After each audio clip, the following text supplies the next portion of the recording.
and welcome to Narrowboat Vloggl.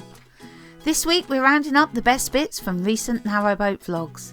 This week's episode is brought to you in association with Insure for Boats. Small Narrowboat Adventures take a short trip along the Kennet and Avon canal. Hi and welcome to Small Narrowboat Adventures, where Tom, Julie and family take a 31-foot narrowboat along the Kennet and Avon canal. Okay, so we're now here at the marina at Hilperton in Trowbridge, and we'll be very soon going back onto Dragonfly, the first time since September last year. We can't wait.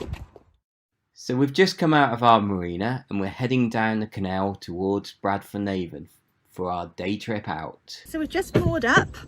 We tried to moor near Bradford and Avon, but it's a bit busy down there, so we turned around and I come up to here and found a really nice mooring spot. Lots of trees around, lots of lovely blossom on the trees. Really nice, lovely, perfect spot for some lunch, and also some of that yummy cake that we bought as well. This is a pressure washer that I've got that's battery powered. I haven't really tried it out yet, so let's give it a go.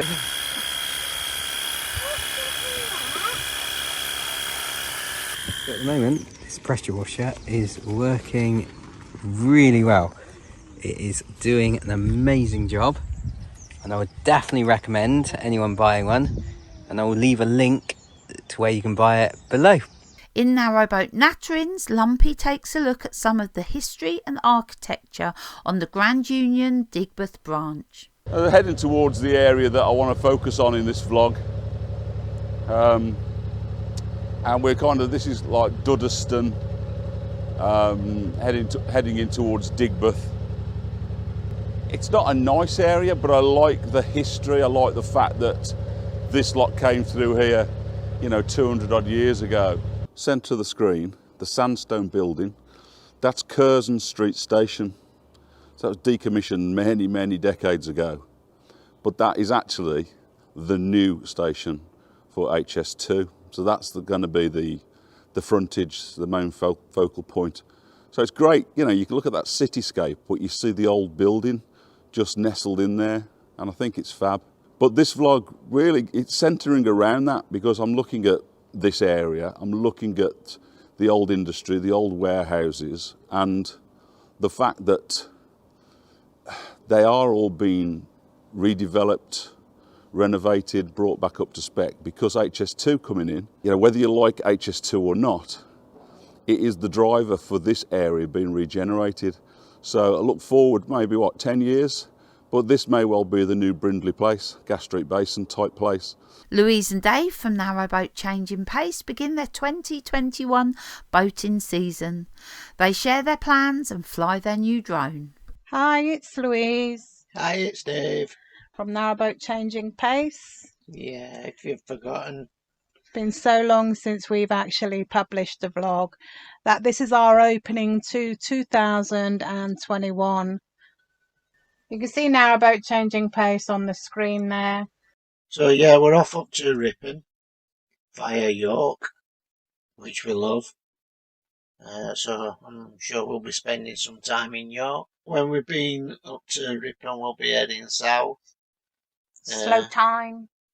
Depending on stoppages, depends on what route we take. BCN, we were going to do the Birmingham Canal navigation. 24-hour challenge, but that's been postponed again. A few of you do see us, just give us a nudge. You may know us from this YouTube channel, Narrowboat Changing Pace, or Willow Walks 1000 Miles. Yeah, so we've got 2 channels out at the moment. Trev from Trev's Travels by Narrowboat leaves the Ashby Canal and returns to the Coventry Canal. So we're now back on the Coventry Canal. I left the Coventry Canal exactly 2 weeks ago and went onto the Ashby. And now it's time to go elsewhere. And we're heading north on the Coventry. And we're now going to run to the end of the Coventry Canal at Fradley Junction.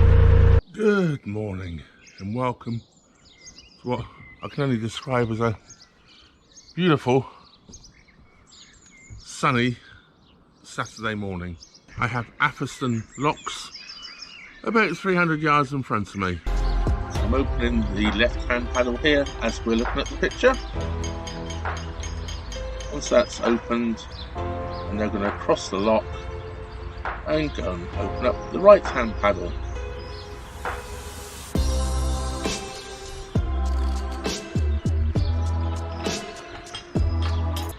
I've walked down just to double check there was no boats coming up, and to make sure the bottom paddles are closed properly as well. Yeah, so wait for the lock to fill.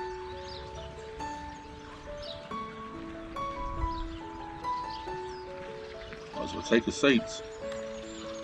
Jan and Tony from Making New Memories leave the security of the marina and embark on their journey. Well, hello, welcome to the vlog. Hi. Hello, we're Jan and Tony making new memories. We're out. Yes, Yes, we've made yes. it. Ooh. And how long for? Could it just be one night? Hopefully not. Fingers crossed. So tomorrow we will have a crick tunnel, closely followed by a little trip to Braunston. Whether we get through the tunnel at Braunston or not, I've no idea. Morning, everybody. Oh, morning. We're underway. Nice look.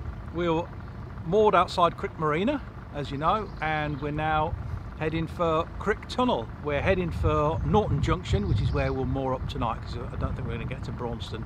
Not sure of the dimensions of Crick Tunnel, but I'm sure I'll be putting them up on the screen. And a little bit of history.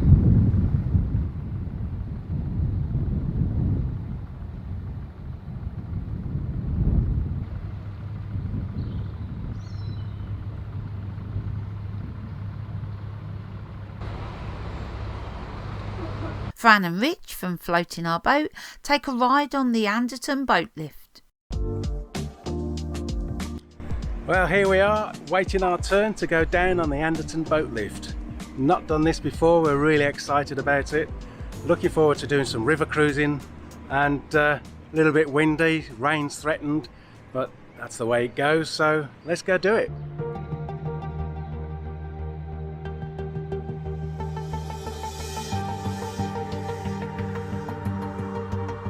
We're not moving, Fran. What does that mean? There was another boat that wanted to come and join us at the last minute. They just went past and asked if they could join in. I said, I don't know if we're waiting for them. I just want to get on with it now. You do feel very vulnerable. Here we go then. Built in 1875 and in use for over 100 years, the Anderton Boat Lift had been lifting boats 50 feet to and from the River Weaver. It's the only means of access to the River Weaver from the Trent and Mersey Canal. Closed in 1983 due to corrosion, it was finally reopened in 2002. In Making a Narrowboat with Nanny and Grandad, Adi plumbs in the freshwater tank and shows how it can be done by a complete novice. Tank on this stainless steel tank. This is a 450 litre tank, and that is actually an 1/2-inch BSP thread on there, so it's just a 15mm feed out. Inside there you've got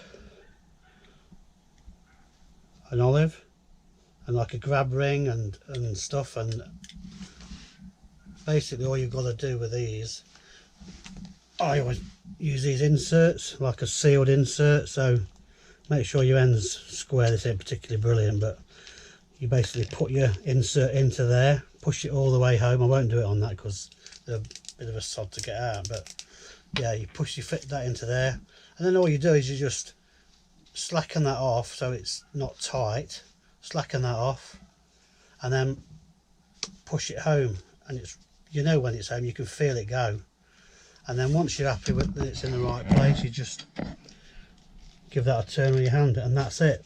That is now watertight. As strange as it seems, that's sealed.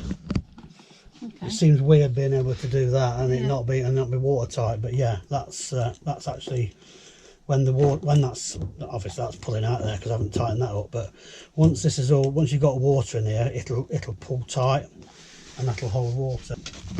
It's just a case of not over tightening and not under tightening it, you know what I mean? You can go too mad with these and But you've just got to get a feel for it really. And that's the first bit done.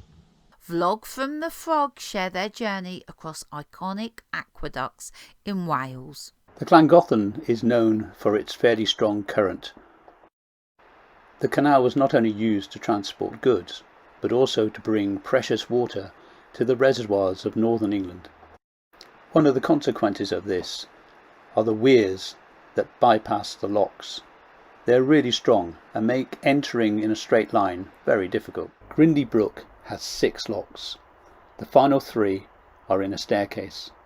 Staircase locks are where one lock empties directly into another and are quite tricky. A quick sprint ahead to check that all is clear for Rob to come through. We were really pleased to see some volunteer lock keepers who were there to give us a hand. Their help was invaluable, especially when a higher boat ahead of us got stuck between the first and second chambers. Look at the relief on my face.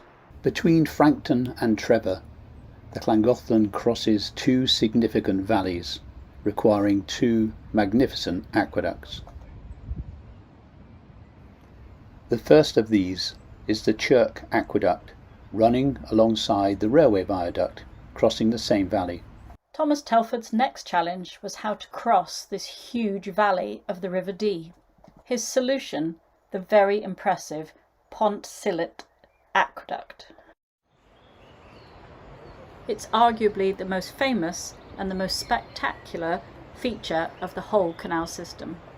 At almost 130 feet high, it looks just as impressive when viewed from below as it does when you're crossing it.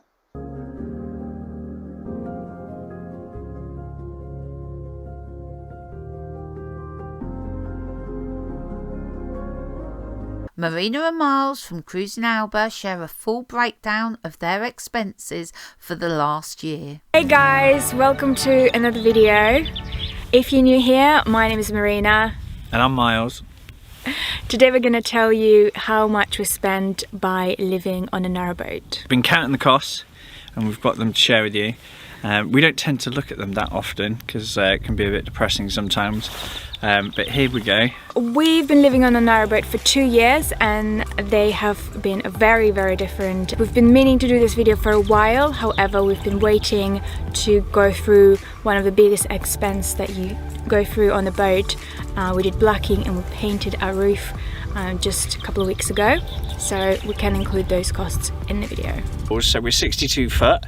We're continuous cruising, so we're not in a marina, but we are producing our own electricity while we're out on the move. So because we're not in a marina, obviously we don't have marina fees to pay, but all of these calculations are based on having a fridge and having 180 watts of solar. For the last 12 months, we were both living on the boat full time and working from the boat as well. So we both work online, and that is also a factor of how much electricity we use. Cool, so the first cost in boat ownership is buying the boat. So we had a bit of savings that we put in, but then we also borrowed some money. The next monthly expense is CIT license. So our license for being on the canal. We pay that to Canal and River Trust. If you're not a boater, think of it as a council tax.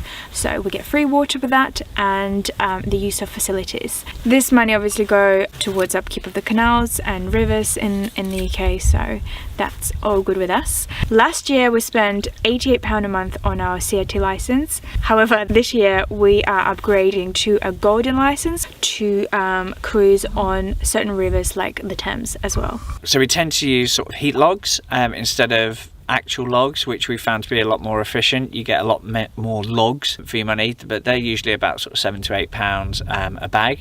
So it's the same price as logs, but you get a lot more of them and they're much easier to store. But all in, gas, coal, diesel and wood for the fire, over the year, obviously some months are more than others, probably averages off about £180 a month. Today's episode has been curated and narrated by Lisa Warner and edited by Samuel Morris. This episode has been brought to you in association with Insure for Boats.